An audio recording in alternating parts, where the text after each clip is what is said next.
कि तरव किम न जीवंती भस्ता किम न शसंतुता न खादंती न मेहलती किम गाम परव पश। जो वृक्ष है वो जी रहा है। जंगलों में जाओ, कितना हजारों साल तक तरव पेड़ जिंदा होता है।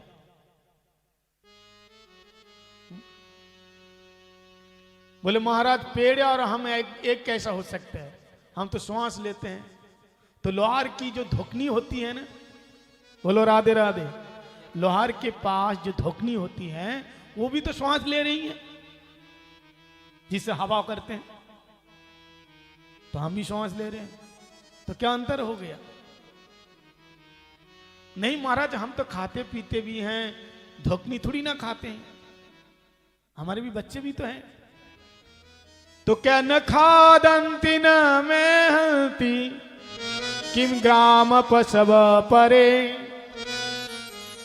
अरे गाम प्रसव, गांव के जो स्वर है ना, वो भी खा रहे हैं, वो भी पी रहे हैं, और उसके देखो कितने बच्चे हैं। तो क्या हो गया?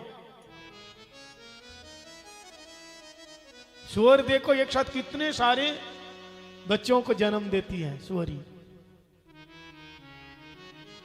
इसका कोई महत्व नहीं है। सभी बरहा रुष्ट स्थंग स्तुत पुरुष पशु न जत करने पथ पे तो जातु नाम गदग्रजा। जिनके कानों में भगवान की कथा नहीं जाती है, वो स्वीट बरा और रुष्ट खरो, ये चार चार पशुओं के साथ उसको तुलना किया है। बुरा नहीं मानना, हम नहीं कह रहे। ये भागवत के द्वितीय स्कंद के 4 अध्याय के 19 नंबर श्लोक। सबीट बराह रुष्ट खरई, सबीट बराह बिट बराह विष्ट भोजी शुअर है, केवल खाने के लिए जी रहा है। ताकि जीने के लिए खाना चाहिए, लेकिन हम क्या करें? खाने के लिए जी रहे। बहुत से लोग केवल खाने के लिए ही जी रहा है, लेकिन भक्त क्या करते हैं? वो जीने के लिए खा रहे हैं। बोले क्यों जियोगे? भगवान का भजन करेंगे, इसलिए जिएंगे। सबीट बराह उष्ट, ऊंट। ऊंट क्या खाते हैं? कांटेदार वृक्ष खाते हैं, खून निकालते हैं और सोचते हैं कि बड़ा मजा आ रहा है। ऐसे हम संसार में रह करके संसार के दुख दर्द सहन कर रहे हैं और सोचते हैं कि हमें बहुत आनंद मिल रहा है। खर मतलब गाधा, सारा दिन बोझ ढोता है। तो इस प्रकार से बहुत सुंदर वर्णन किया है और अंत में सृष्टि का क्रम बताया, कैसे भगवान ने सृष्टि किया। और सबसे पहले श्रीमन नारायण ने माया को इच्छन किया, माया को देखा, माया के अंदर क्षोभ पैदा हुआ। क्षोभ मतलब हलचल पैदा हुआ। दृष्टि के माध्यम से भगवान ने शक्ति का संचार किया माया को। प्रकृति सुचराचर माया अध्यक्षेण। तो क्षोभ पैदा हुआ, क्षोभ से हुआ महत्तत्व। महत्तत्व मतलब समष्टिगत बुद्धि, सद्बुद्धि। महत्तत्व से आया 3 गुण, सत्य, रज, तम, सात्विक, राजसिक और तामसिक। अब महाराज इन तीनों गुणों में से जो तामसिक गुण है, उसमें से महाराज पंच महाभूत हुआ। मिट्टी, जल, आकाश, वायु, तेज, और पंच तन मात्रा, रूप, रस, शब्द, गंध, स्पर्श। आकाश में एक ही गुण है, शब्द है केवल। आकाश का मतलब अवकाश, खाली स्थान, उसमें एक ही गुण है, शब्द है। इसके बाद वायु, वायु में 2 गुण है, शब्द और स्पर्श। फिर अग्नि, अग्नि के अंदर 3 गुण है, शब्द, स्पर्श और रूप। फिर जल, जल में 4 गुण है, शब्द, स्पर्श, रूप और रस। और आखिरी में माटी, मिट्टी, मिट्टी में 5 गुण है, रूप, रस, शब्द, गंध, स्पर्श। रजोगुण से 5 ज्ञान इंद्रियां, 5 कर्म इंद्रियां। ज्ञान इंद्रियों से ज्ञान को लिया जाता है और कर्म इंद्रियों से कर्म किया जाता है। चक्षु, कर्ण, नासिका, जिह्वा, त्वचा, पाद, पानी, वायु, उदर, उपस्थ। और सत्व गुण से इन इंद्रियों के स्वामी, जो 5 कर्म इंद्रियां और 5 ज्ञान इंद्रियां, हर एक इंद्रियों के एक एक स्वामी होता है, अधिष्ठाता देवता। जैसे हाथ का देवता है इंद्र, मन का देवता है चंद्रमा। हाँ?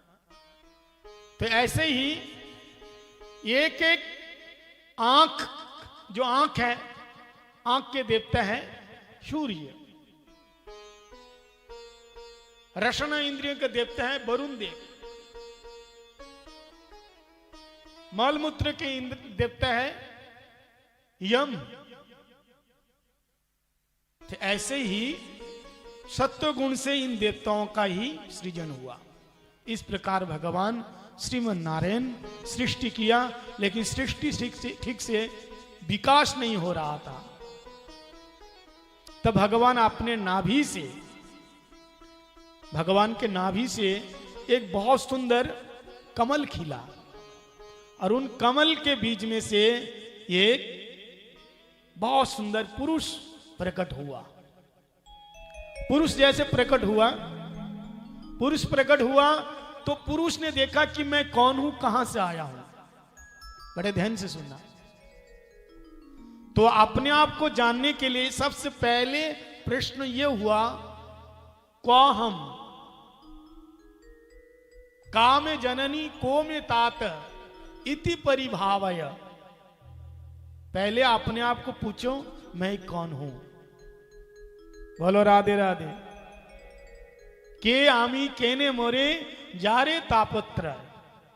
सनातन गोस्वामी पाद ने बताया कि सबसे पहले अपने आप को पूछो मैं कौन हूं।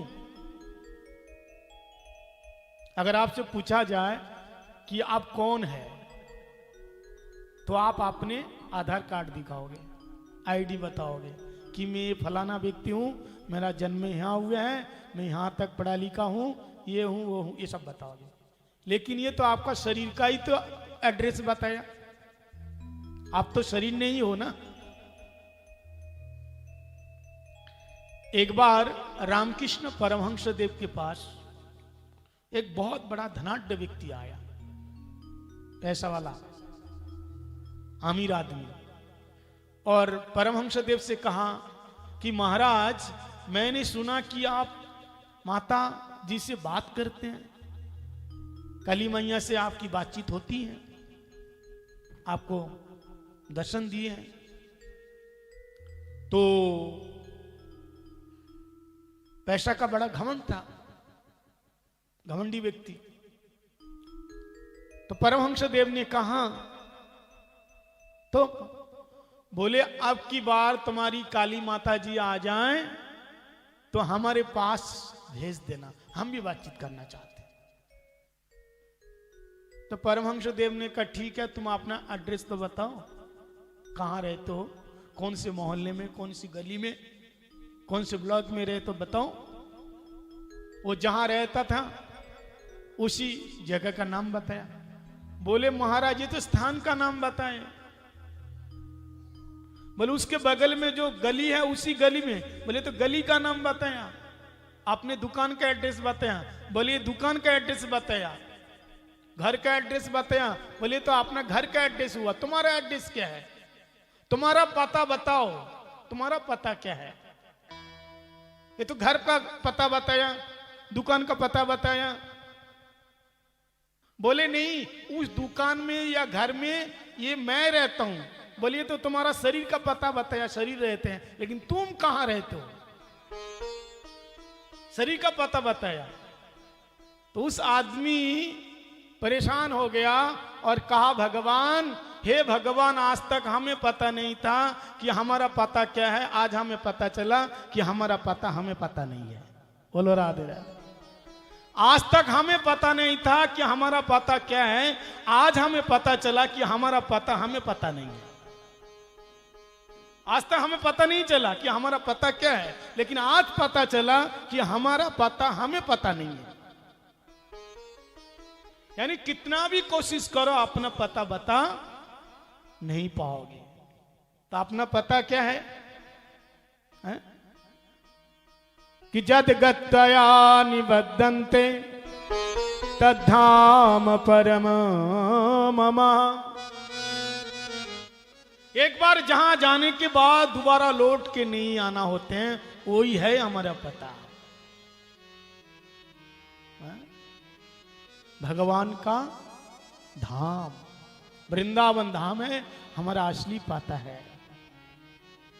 लेकिन हम माया के बने हो पुजारी, आगे क्या कुछ खबर है, इस घर से बढ़ करके और एक भी तेरा घर है।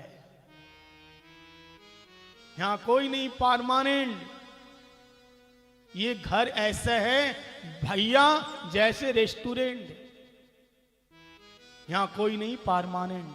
ये घर ऐसा है भैया जैसे रेस्टोरेंट, अपने श्वास रूपी रस्सी कट गिर जाए, शरीर रूपी टेंट, और अपने को मत करवाना यम दूतों से एक्सीडेंट।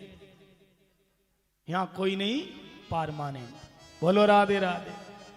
ये जहां हम बैठे हैं ना, सब रेंट में बैठे हैं, किराए के घर में बैठे हैं। बोले महाराज आप कितनी सीधी सीधी बात बता रहे हो, हाँ इतनी हम ऊंची स्थिति की बात सुने हैं। अरे शरीर में तुम्हारी आसक्ति नहीं गई, संसार की ममता नहीं छूटी, पर गोपियों की बात सुनोगे? संबंध नहीं बना है। पहले भगवान से संबंध हो जाए, पहले संबंध अविदेव फिर प्रयोजनम। तो ब्रह्मा जी ने देखा मैं कौन हूं, कहां से आया हूं। ब्रह्मा जी ने हजारों साल तक तप किया। तप करने के बाद उनके सामने शंख चक्र गदा पद्म लेकर के श्रीमन नारायण जी प्रकट हो गए। बोलिए नारायण भगवान की जय।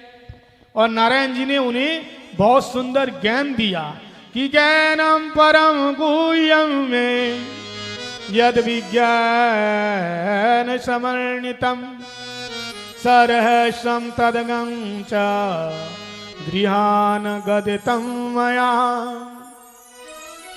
भगवान ने कहा विधाता, हे विधाता, हे विरिंच, तुमको मैंने विधाता बनाया, सबको भाग लिखने वाला विधाता। मैं तुम्हें ऐसा ही ज्ञान दूंगा, ज्ञान नहीं है विज्ञान, विशेष रूपे ना ज्ञान। जो ज्ञान है, जो दुनिया को जानना है, ये ज्ञान है। और जिसके द्वारा भगवान को जाना जा सकता है, उसका नाम है विज्ञान। और भगवान जी ने 4 श्लोकों के द्वारा उनको संपूर्ण श्रीमद् भागवत का रहस्य समझा दिया कि अहमेव मेवाग्रे नन्नदियदियसत्परं पश्चादं यदेतच्च ज अवशिष्यते सस्महम् ईतार्थं यत् प्रीतीयेत न प्रीतीयेत चात्मनि तद विद्यात्मनो मायां यथा भाष यथा तमा यथा महान्ति भूतानि भूतेषु चावचर्णेषु प्रविष्टान्न प्रविष्टानि तथा तेषु न तेषाम् एतावदेव जिज्ञासम् तत्तजिज्ञासुनात्मनः अन्वय व्यतिरेकाभ्यां यत्सत् सर्वतः सर्वदा। ये चतुश्लोकी श्री भागवत है। तो इसका एक ही श्लोक का अर्थ हम लोग सुनेंगे। अहम एवं एवासम विभाग्ये नन्नत सत असत परम। ठाकुर जी ने सबसे पहले अपना स्वरूप बताया, अपनी स्थिति बताए। भगवान ने कहा सबसे पहले दुनिया बनने से पहले केवल मैं ही था। जैसे मटकी बनने से पहले मटकी कहां थी? मिट्टी के रूप में। अब वो बन गई मिट्टी, मटकी बन गई, आकार मिल गया तो नाम भी आ गया। जब आकार होगा तो नाम आएगा, जब आकार विलीन हो जाएगा तो नाम भी समाप्त हो गया। वो सूक्ष्म में कारण तत्व में समाहित हो गया। निमित्त कारण और उपादान कारण, इन दोनों के संयोग से कार्य बनता है। जब कार्य संगठित होता है तो उसी समय उसका नाम आता है। तो ठाकुर जी कहते हैं कि दुनिया बनने से पहले मैं ही था। अब दुनिया बन गई, अभी मैं हूं। अब दुनिया बनने के बाद आखिरी में जब काल के गाल में समा जाएगा, जब कोई भी नहीं रहेगा, पश्चादहम जदे तच्चा, पश्चात मतलब बाद में, जो अवशिष्यते सूक्ष्महम्, अंत में जो बचा रहेगा वो केवल मैं ही मैं रहूंगा। तो ठाकुर जी पहले भी थे, बीच में भी हैं और आखिरी में भी है। तो निमित्त उपादान कारण के संगठित हुआ, कारण से कार्य हुआ, सृष्टि हुई। लेकिन भगवान ऐसा नहीं है। भगवान स्वयं अपने आप परिपूर्ण है। जैसे मिट्टी का कोई भी वस्तु बनाने वाला, जो कुम्हार, उसको मटकी बनाना है, उसके लिए क्या चाहिए? चक्की चाहिए, पानी चाहिए और जल चाहिए, मिट्टी चाहिए। तो मिट्टी, जल और चक्की, ये हो गया निमित्त कारण, उपादान कारण। ये उपादान कारण हो गया और कुम्हार हो गया निमित्त कारण। तो निमित्त उपादान कारण के संयोग से घड़ा बना। लेकिन भगवान स्वयं निमित्त कारण भी है और स्वयं उपादान कारण भी है। भगवान ही मिट्टी है और भगवान ही कुम्हार है। भगवान अंत में घड़ा बना है। बोले ऐसा भी हो सकता है क्या? बोले हाँ। जैसे मोर के पंख, कितनी बड़ी बड़ी आंख बनी रहती है, तो वो अपने आप निमित्त उपादान कारण है, किसी ने बनाया नहीं, स्वतः उसमें होता है। माकड़ी का जाला, माकड़ी जो जाला बनाती है ना, बुनती है, तो कहीं से उधार नहीं लाती है। वो अपने अंदाज से लारों को निकाल करके लार से जाला बनाती है। तो निमित्त उपादान कारण स्वयं माकड़ी हुआ। ऐसे भगवान इस दुनिया को स्वयं आपने ही निमित्त उपादान कारण से बनाया है। इस प्रकार से भगवत तत्व, माया तत्व और जगत तत्व, इन सारे तत्वों को ब्रह्मा जी को ज्ञान दिया। इसके बाद बताया, ये सारे तत्व जानने के बाद भी यदि आपके अंदर भक्ति नहीं है तो भगवान को पाना बहुत मुश्किल है। बोले महाराज मैं दिन में 3 बार स्नान करूंगा, नहा लूंगा, भगवान जी तो मिलेंगे। तो वैदश्य की माचारणम, एक बहलिया था, वैद बहलिया, ये जंगल में रहता है लेकिन ठीक से स्नान भी नहीं करता है। नारद जी का संग हुआ, भगवान मिल गया। रूप गोस्वामी पाद कह रहे हैं पद्मावली में कि वैदश्य की माचारणम, ठीक है भगवान शुद्धता नहीं देखते हैं तो कम से कम भगवान तो देखेंगे कितने पढ़े लिखे हैं, डिग्री क्या है, आयु तो देखेंगे कितने साल के हैं। ये छोटा सा बच्चा भजन कर रहे हैं, इसको क्या भगवान थोड़ी ना मिलेंगे। अरे भगवान का भजन करने के लिए बूढ़े बाबा बनना चाहिए, बाल सफेद होना चाहिए तब ना। लेकिन रूप गोस्वामी पाद कहते हैं नहीं नहीं, ऐसी बात नहीं है। उन्होंने कहा कि वैदश्य की आचरणम ध्रुव सचीवयम् गजन्दश्च का विद्या विदुरश्च का जाति। ये श्लोक बहुत बढ़िया है। कहते हैं ध्रुव महाराज जी केवल 5 साल का छोटा सा बालक था और 6 महीने के अंदर भगवान जी मिल गए। गजराज हाथी था, पढ़ा लिखा नहीं था, लेकिन मरते समय भगवान को बुलाए और भगवान जी आ गए। कोई डिग्री नहीं थी उनके पास। बोले जात पात तो देखना चाहिए ना, ऊंचे खानदान में आए तो भगवान मिलेंगे। बोले विदुरश्च का जाति, विदुर जी की क्या जात पात थी बताइए। दासी पुत्र तो बलवान। उग्रसेनश्च किम पौरुषम, उग्रसेन का बेटा ही उसको बंदी बना दिया। उसका बेटा कंस जेल में डाल दिया। बोले महाराज सुंदर रूप तो होना चाहिए, बढ़िया रूपवान हो तो भगवान जी मिलेंगे, क्योंकि रूप के पीछे हम लोग भागते हैं। तो कुब्जाया किम कमनीय रूपम न च गुणै भक्ति प्रिय माधवा। कुब्जा देखने में सुंदरी नहीं थी, कुबड़ी थी। और भगवान जी मथुरा में गए, सबसे पहले उस कुबड़ी शैरंदिनी कुब्जा का ही उद्धार किया। न च गुणै भक्ति प्रिय माधव, भगवान को केवल भक्ति भाता है, कोई गुणों से नहीं। बहुत सुंदर विदुर महाराज जी का यहाँ उपाख्यान बताया कि जिन्होंने भगवान को केले के छिलके खिला करके वशीभूत कर लिया था। फिर इसके बाद